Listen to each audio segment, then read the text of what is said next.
বাংলাদেশকে সিরিয়া করতে চেয়েছিল মৌলবাদীরা, বিস্ফোরক অভিযোগ বাংলাদেশি বুদ্ধিজীবীদের। সামনে এলো আরো একাধিক চাঞ্চল্যকর তথ্য। কোটা বিরোধী আন্দোলনকে কাজে লাগিয়ে বাংলাদেশকে কি সিরিয়া করতে চেয়েছিল মৌলবাদীরা? কোটা বিরোধী আন্দোলনের প্রথম থেকে উত্তপ্ত ছিল রাজধানী ঢাকা। তবে সেই আন্দোলনের রাশ হাতে নিয়ে নেয় বেশ কয়েকটি মৌলবাদী সংগঠন। ছাত্র আন্দোলনকারীদের অনভিজ্ঞতাকে কাজে লাগিয়ে আন্দোলনে উগ্রতা ছড়ায় মৌলবাদী সংগঠনের বেশ কয়েকজন নেতা। বাংলাদেশের সাম্প্রতিক ইতিহাসে চিটাগংয়ের সব থেকে বড় হামলা হয়েছে বলে দাবি করেছে বাংলাদেশের বেশ কয়েকটি প্রথম সারির সংবাদ মাধ্যম। চিটাগাংয়ে হামলার পিছনে জাহিদুল আলম জয় রয়েছে বলে দাবি করা হয়েছে বাংলাদেশের সংবাদ মাধ্যম 52news.com-এ। চট্টগ্রামের পাঁচতলা একটি ভবনের ছাদ থেকে ছাত্রলীগের কর্মীদের ফেলে দেওয়া হয় বলে তারা অভিযোগ করেছেন। ইতিমধ্যেই এই হামলার বেশ কিছু নির্দেশ হোয়াটসঅ্যাপের স্ক্রিনশটের মাধ্যমে ভাইরাল।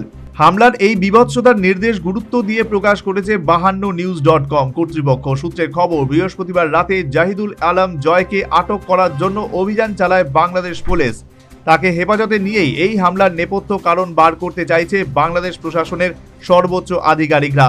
চট্টগ্রামের এই হামলায় ছাত্রলীগের 2 জন ছাত্র প্রাণ হারিয়েছেন। গুরুতর আহত অবস্থায় হাসপাতালে ভর্তি আরও 20 জন। বাংলাদেশের এই হামলার মধ্যে পড়ে 3 জন সাংবাদিক নিহত হয়েছেন বলে সংবাদ মাধ্যম সূত্রে খবর। অন্যদিকে প্রচুর পুলিশ এবং স্ট্রিট হকাররা নিহত হয়েছেন বলে জানা গিয়েছে। তবে শুক্রবার বাংলাদেশের পরিস্থিতি অনেকটাই স্বাভাবিক। বাংলাদেশের গোয়েন্দারা এই ঘটনা নিয়ে দ্রুত তদন্ত করতে চাইছে। পশ্চিমী শক্তি ছাড়াও এই হামলার নেপথ্যে কাদের হাত রয়েছে তা বার করার চেষ্টায় গোয়েন্দারা। বাংলাদেশের বুদ্ধিজীবীদের একটা বড় অংশের অভিযোগ, গণ অভ্যুত্থানের নাম করে বাংলাদেশকে সিরিয়া করতে চেয়েছিল মৌলবাদীরা। বাংলাদেশের কোটা সংস্কার আন্দোলন নিয়ে শীর্ষ আদালতের রায়ের পর থেকেই কিন্তু এক অংশ মনে করেছিল যে এইবার হয়তো থামবে আন্দোলন।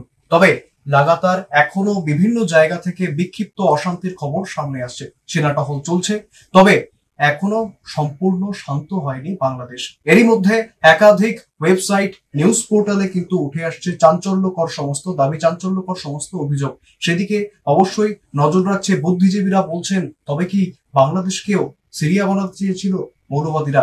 এই প্রশ্ন কিন্তু থেকে যাচ্ছে। পাশাপাশি সবাই আশা করছে যাতে অতি দ্রুত বাংলাদেশ আবারও স্বাভাবিক ছন্দে ফেরুক, আবারও শান্ত হয়ে উঠুক